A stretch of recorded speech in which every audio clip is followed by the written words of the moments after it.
Assalamualaikum warahmatullahi wabarakatuh. Bismillahirrahmanirrahim. Alhamdulillahirabbil alamin. Allahumma shalli ala nabiyyina Muhammadin wa ala alihi wa sahbihi ajma'in. Rabbi shrah li sadri wa yassir li amri wahlul 'uqdatam min lisani yafqahu qawli, amma ba'd. Alhamdulillah, kawan-kawan semua, para guru, kita bersyukur pada Allah. Insyaallah pada pagi hari ini kita akan belajar mengenai bagaimana meneladani para pendahulu kita, ulama salaf, dalam mencari ilmu agama. Ada dua pokok pembahasan yang kita diskusikan pada pagi hari ini. Pertama mengenai definisi siapa yang dikehendaki dengan salafus saleh. Yang kedua, apa metode mereka dalam mencari ilmu agama. Baik, definisi salafus saleh ini saya nukil dari Ar-Raghib Al-Asfahani. Beliau mengatakan as-salaf al-mutaqaddim. Salaf adalah yang mendahului. Allah berfirman, faja'alnahum salafan wa mathalan lil akhirin. Allah jadikan mereka sebagai salaf, pendahulu, dan sebagai ibrah, sebagai pelajaran bagi yang berikutnya. Artinya salaf itu yang terdahulu, ya, adapun khalaf itu yang berikutnya. Artinya fakullu zamanin, setiap masa dikatakan salaf bila dibandingkan dengan yang setelahnya. 2022 adalah salaf dibanding dengan 2021, dan dia adalah khalaf dibanding dengan 2023, kan begitu. Nanti 2022 itu adalah salaf jika dibanding dengan 2021. Namun kalau dibandingkan dengan 2023, maka dia dikatakan khalaf. Baik, adapun definisi yang disebutkan oleh Ibnu Taimiyah, apa mafhum atau maksud daripada salafus saleh? Mereka adalah sahabat-sahabat Nabi SAW, para tabi'in dan tabi'ut tabi'in. Ini diambil dari hadis Nabi, khairun nasi qarni tsummal ladzina yalunahum tsummal ladzina yalunahum.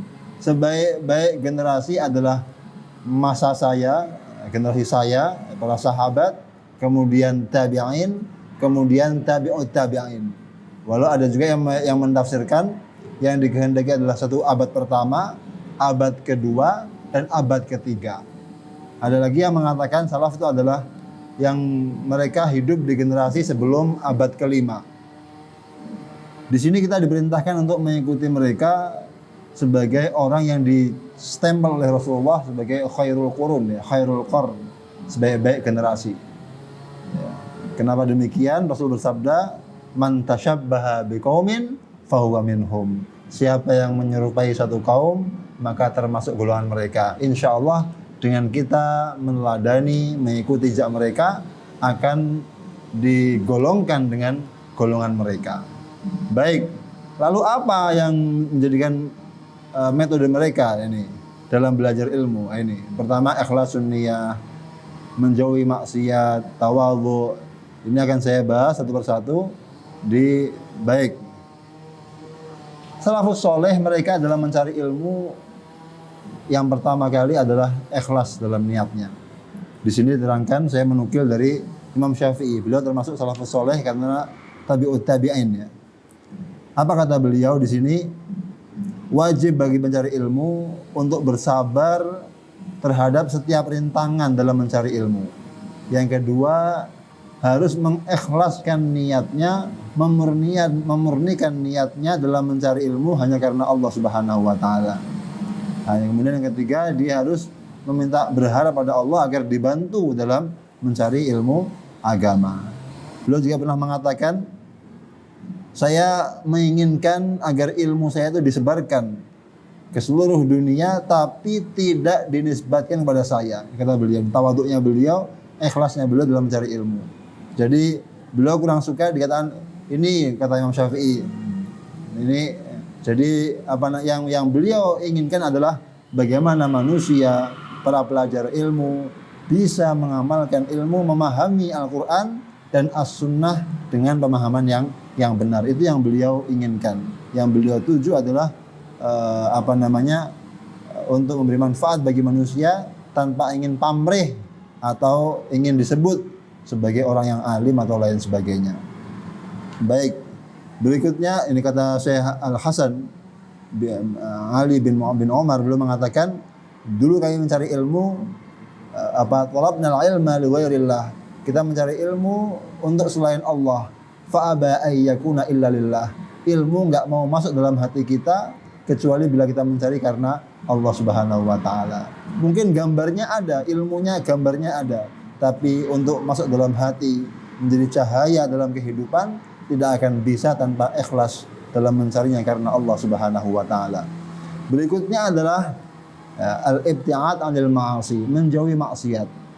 Ketika Imam Syafi'i, ini saya awalnya pengen menjelaskan sebuah tokoh ya, biografi, tapi karena mungkin waktunya singkat jadi sanggup langsung poin-poin saja. Ketika Imam Syafi'i, beliau mendengar kemasyhuran Imam Malik. Ya, beliau belajar di Mekah ya, setelah dibawa oleh ibunya dari Gaza, dari Asqalan Palestina. Beliau dibawa ke Mekah untuk belajar ilmu agama di sana. Kemudian beliau mendengar ada orang alim Madinah namanya Imam Malik. Maka beliau pelajari dan hafalkan itu kitab Imam Malik itu. Jadi sebelum ngaji, sebelum belajar, beliau hafalkan dulu kitab Imam Malik, kitab Al-Muwatta. Nah, setelah hafal kitab Al-Muwatta, sudah punya bekal untuk mencari ilmu, beliau mendatangi gurunya Imam Malik dengan membawa tausiah, rekomendasi dari wali kota Makkah Al-Mukarramah. Nah, sampai di sana dalam sebuah riwayat Imam Malik nggak suka itu dibuang itu rekomendasi. Ilmunya Rasulullah kalau diambil pakai rekomendasi. Jadi beliau sampai di sana, Imam Malik melihat Imam Syafi'i itu pertama kali nasihat Imam Malik apa? Beliau mengatakan, ya Muhammad ittaqillah, wahai Muhammad bin Idris, nama Imam Syafi'i, takutlah kepada Allah, wajtanib al-ma'asi, jauhilah maksiat-maksiat itu. Dalam riwayat yang lain Imam Malik mengatakan, ya fata, innallaha ta'ala qad alqa fi qalbika nura. Wahai anak muda, Allah telah memasukkan dalam hatimu cahaya. Jangan kamu matikan cahaya itu dengan maksiat. Ilmu itu adalah cahaya, jangan sampai kita matikan dengan maksiat. Imam Syafi'i adalah orang yang sangat cerdas, bahkan sekali dengar hafal. Makanya beliau kalau ke pasar itu ditutup itu telinganya dengan kapas. Khawatir ada perkataan yang kurang baik, langsung dihafal sama beliau. Namun suatu ketika beliau mengalami gangguan, artinya kesulitan dalam menghafal. Beliau mengadu ke gurunya Imam Waqi, maka gurunya mengatakan syakautu ila Imam Syafi'i mengatakan syakautu ila waqi'in su'a hifdzi wa arsyadani ila tarkil ma'asi. Saya mengadu kepada guru saya Imam Waqi. Imam Waqi, mengapa kok saya tuh lemah hafalannya? Imam Waqi mengatakan tinggalkan maksiat. Wa arsyadani bi annal ilma nurun. Kata guru saya, ilmu adalah cahaya, dan cahaya Allah tidak diberikan kepada yang bermaksiat. Berikutnya adalah itu yang kedua. Yang ketiga, bersifat rendah hati. Dalam kitab Hilyah dikatakan al-ilmu harbun lil fata al-muta'ali. Ilmu itu adalah musuh bagi orang yang sombong, enggak akan bisa dapat ilmu. Sebagaimana air itu tidak musuh bagi tempat yang tinggi, enggak akan naik ke tempat yang tinggi, mesti ke bawah. Juga begitu juga ilmu. Dia akan masuk ke dalam hati orang yang punya sifat rendah hati, tidak sombong, tidak angkuh dan lain sebagainya. Khalifah Umar mengatakan, tawadhu'u liman ta'allamu minhu, bertawadhu'lah, berendah hatilah kalian kepada orang yang mengajari kalian ilmu. Baik, ini adalah contoh dari ulama salaf bagaimana mereka mencari ilmu. Berikutnya mereka sangat semangat dalam mencari ilmu. Kita melihat Imam Ahmad bin Hanbal, ketika beliau juga termasuk tabi'in, muridnya Imam Syafi'i. Beliau mengatakan, ketika saya pagi-pagi hari hendak belajar, beliau hendak berangkat itu sebelum subuh, sama ibunya ditarik bajunya, nanti dulu, nunggu adzan subuh. Adzan baru kemudian beliau boleh untuk pergi mencari ilmu agama. Bahkan di sini terangkan Syekh Abu Yusuf ketika Abu Yusuf itu muridnya Imam Abu Hanifah. Ketika ketika anaknya itu meninggal dunia, beliau menitipkan urusan jenazahnya itu kepada saudara dan tetangganya. Bahkan di sini beliau mengatakan, saya nggak bisa ikut mengurus jenazah. Kenapa? Khawatir tertinggal majelisnya Imam Abu Hanifah. Jadi beliau mengatakan, kalau saya tertinggal majelis fikihnya Imam Abu Hanifah, saya akan menyesal seumur hidup saya. Menyesal. Kenapa? Karena ketinggalan satu majelis dari Imam Abu Hanifah. Berikutnya tanzimul awqat. Imam Syafi'i itu biasa beliau mengatur malam harinya jadi 3. Sepertiga untuk menulis, sepertiga untuk sholat, sepertiga untuk tidur. Dalam riwayat yang lain Imam Syafi'i itu beliau dalam halakohnya, kalau habis sholat subuh datang ahli Quran, belajar kepada beliau Al-Quran. Kemudian sudah mulai terbit matahari, terbit, isyraq, beliau bangun, kemudian datang ahli hadis, ulama-ulama hadis datang belajar kepada beliau, ngaji hadis. Sudah mau masuk duha, datang lagi, mereka berpergian, datang ahli bahasa, belajar kepada beliau bahasa Arab, nahwu, sharaf, syair. Jadi di sini Imam Syafi'i ini mutafannin, segala bidang bisa dan teratur waktunya, sehingga tampaklah berkahnya waktu itu. Waktunya sama, manfaatnya berbeda. Manfaatnya lebih banyak, lebih besar karena apa? Diatur waktunya dengan baik. Kemudian berikutnya adalah, ini akhlaknya salaf dalam mencari ilmu ini, masya Allah. Baik, ini Ikrimah radhiyallahu anhu, beliau ketika beliau melihat Quran, beliau taruh di atas kepala beliau dan beliau mengatakan, hadza kalamu rabbi, ini adalah firman Tuhanku. Beliau muliakan itu Al-Quran. Kemudian ketika di majelis ilmu dari Abu Sa'id Al-Khudri, beliau tabi'in, beliau mengatakan, dulu kami sedang duduk di masjid. Jadi sedang di masjid begitu, maka datanglah siapa? Baginda Rasulullah SAW datang. Maka apa kata beliau? Fakana ala ru'usina thair, seolah-olah di kepala kami ada burung. Jadi langsung tunduk begitu, nggak ada yang berani berbicara. Kenapa? Segan dengan gurunya, yaitu baginda Rasulullah SAW. Ini di Bukhari. Kemudian adab mereka juga dalam mencari ilmu ini. Dari Abdurrahman bin Harmalah, ini kata beliau apa?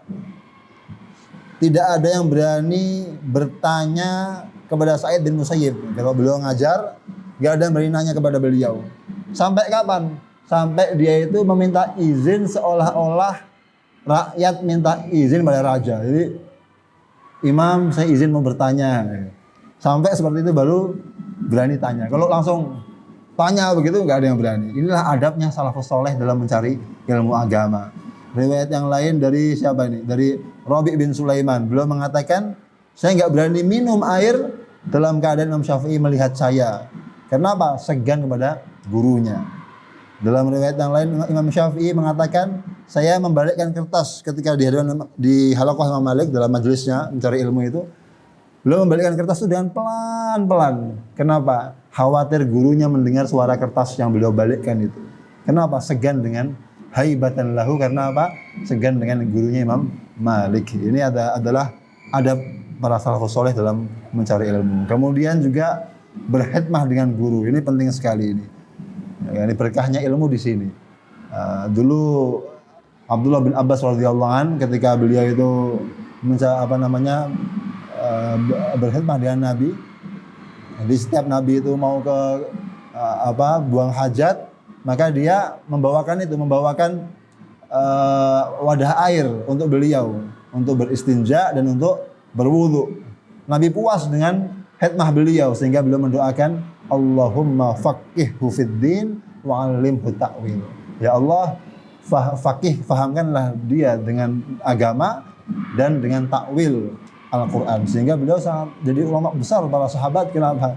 Ya di antaranya karena sebab doa baginda Nabi Muhammad SAW itu.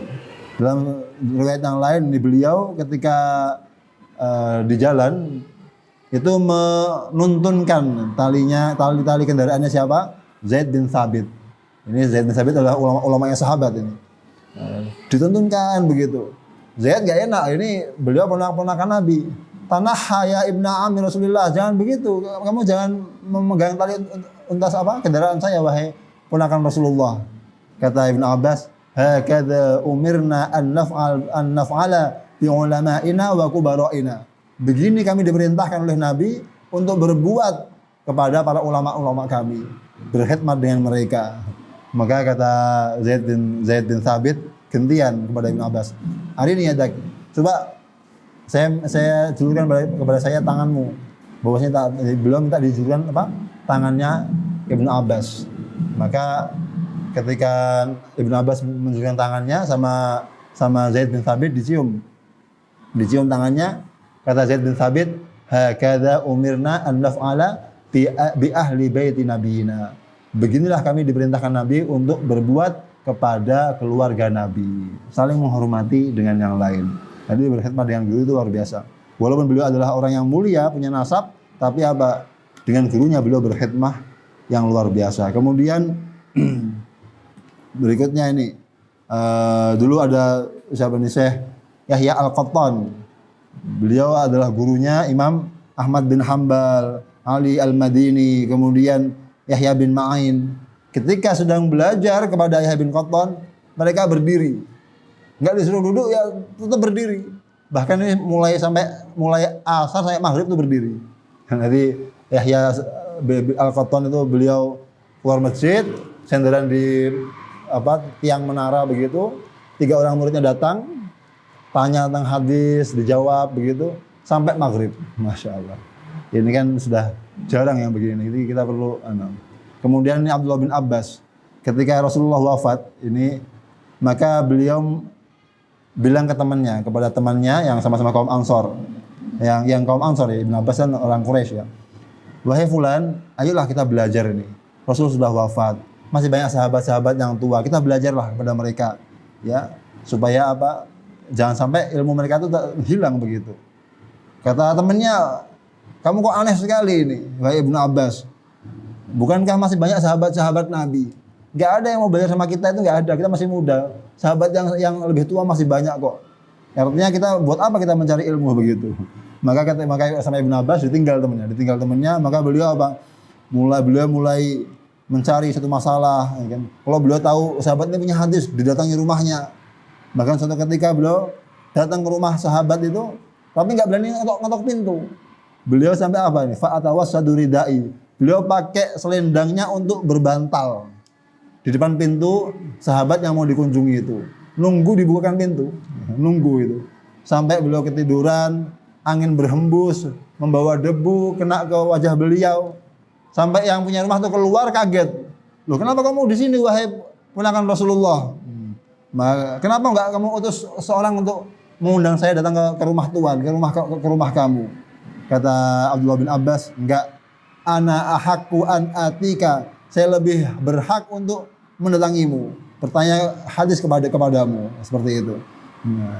Jadi beliau datang, al ilmu yu'ta wa la ya'ti, kan ilmu itu didatangi bukan mendatangi, seperti itu.